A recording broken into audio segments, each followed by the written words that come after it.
Midem 2013, the third day of the conference, and I'm here with Dick Huey, founder of Toolshed. So hi Dick, and how's it going today? Things are going great. I'm holding it together. Yeah. Almost to the end. Almost at the end, yes. That's true. It's a marathon. So let's talk about Toolshed, and your background in digital marketing. So how did you get to create Toolshed, and what was your background before that? Well, I actually started out as a performer. Back in the late 80s, I was a performer in Charlotte, North Carolina, really just going around doing the club circuit. And as part of that, I met my first band that I subsequently managed. A woman named Shirley Dillon, who I ended up signing to the label Glitter House in Germany. Yeah. Through that, I met other bands, and two of those bands were subsequently signed to Beggars Banquet. Yeah. So that's how your relationship with them started. That's how my relationship with Beggars Banquet started.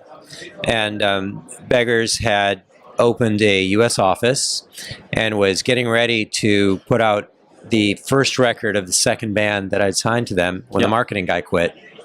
And so I panicked, like any good manager would. Yeah. And decided that I needed to move to New York to do the marketing. And that's how I started working at Beggars, cool. Beggars Banquet. That's great. It wasn't even Beggars Group at that point. Yeah. And so how did that translate into like moving into the more the digital space?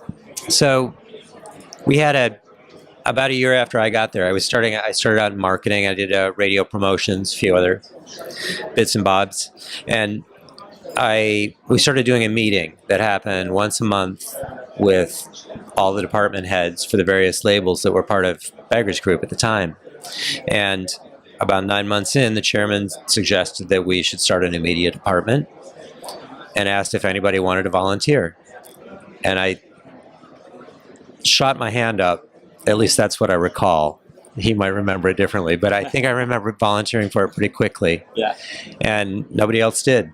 So I started New Media at Beggars and ran that for 4 years, and did all the early licensing work, sort of set the group's strategic direction in the digital space, and that was how how that happened. Yeah, that's great. And so when you set up Toolshed, of course, you're now diversifying of course, your client base. You still have Beggars as a client, but you also work with a lot of different companies. And so what are you seeing labels needing the most, or your clients needing the most in terms of guidance, in terms of what they want from you? Because of course, a lot of these people do have their digital departments, but they can't do everything in-house. So of course, they have third parties that help. So how do they need help? Well, that's changed over the years. Yeah. So when we started out, the idea basically was to take what I had been doing exclusively for Beggars and to provide that as outsourced new media help for record labels. At the time, there was really no money in digital music, so that also meant there was probably not any money to actually hire somebody inside a label to do digital licensing work and to do digital promotions. Sure. So we took that all on. And one of the people working for me came up with a very creative way to serve MP3s cheaply, which at the time, it sounds silly now, but at the time was incredibly expensive for labels. Many labels would pay thousands of dollars a month. So that combined raft of services, digital licensing, digital marketing, and MP3 serving was a super compelling offer. And we picked up first Kill Rock Stars. That was our first ex-Beggars client. Yeah. Then Spin Art Records, and then Righteous Babe. That sort of gestated for about a year, and then it really broke wide open, and we picked up Merge and Saddle Creek and Touch and Go. And from that point, the business built. It just sort of was like a explosion. Explosion. And we really, I felt, were able to pick and choose the labels that we wanted to work with, and so I picked my favorite labels. Which is great. That's awesome. And so you had, of course, a big involvement with independent labels, and you also helped with the process of getting independents on board for the Spotify launch in 2011. That's right, in the US. So how, of course, generally speaking, because we can't go into details, but how did that process work? And was it like a relatively smooth conversation, or a lot of kinks on the road? Well, how it worked was I had been doing and continue to do today. I work as an outside consultant to Merge Records. In their with respect to the digital licenses that they obtain. with digital music services. So as part of that, I used that as an excuse to meet with Spotify very early in the States, really before they had an office going. And, I went in and talked to them about working with, about getting merge content into the new Spotify. But at the same time, I said, and if you need any help, I'm certainly interested. We had decided at that point that our business should be, the Toolshed should be split into two pieces, a consulting piece and a piece that worked primarily on digital publicity and social media marketing. So the consulting piece, that's how the deal worked out. And, my charge when I came on board, because there was already a licensing department at Spotify, was to really focus on introducing the Swedish licensing department to labels in the U.S. market, and to try to get in place deals that with labels who needed to be part of the service, but Spotify didn't have a connection with. And I was super pleased at the time that they chose somebody like myself, because I had spent my entire career in the independent space, and I thought it was a big statement at the time for them to do it. Absolutely.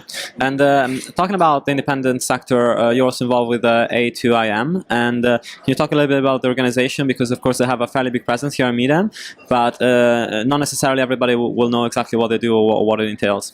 Sure. So A2IM was an outgrowth of AIM in the UK. The Association of Independent Music. And AIM was an organization that I consulted very early in my career.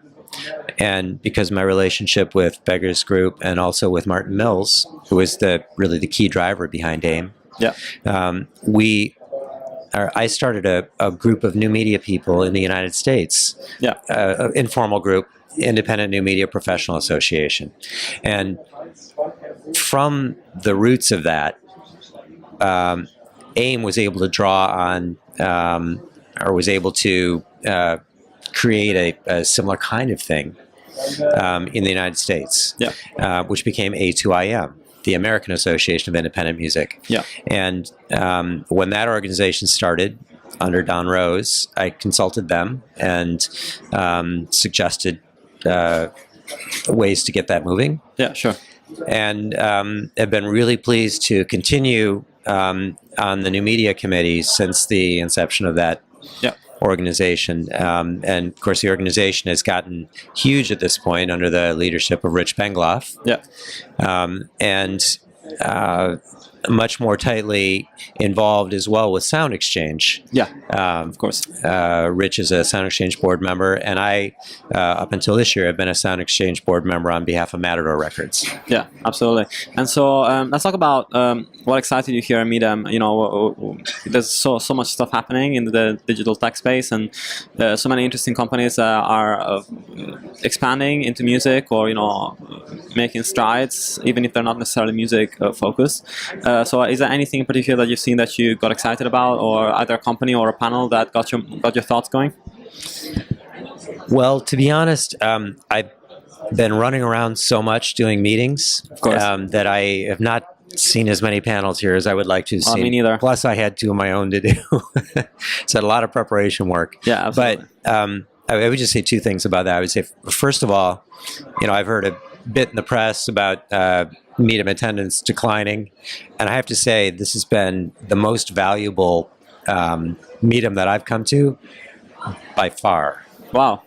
It's been an absolutely fantastic trip for me, and that's great. In 100 different ways. I've seen a lot of very interesting companies. What I see, let's see, a company called Your Turn. It used to be called WebDoc. Yeah, of course. I interviewed them the other morning, just before they announced the spin. So they changed their name, which I think is a great move. As I never liked the name WebDoc. I do like the name Your Turn. I looked at their technology. I've looked at, I met with the folks from WIMP about their digital service, and a variety of managers about interesting they're really taking the projects. reins of the digital music space now. Managers are really becoming the powerhouse of music at this point. And there are many of them here.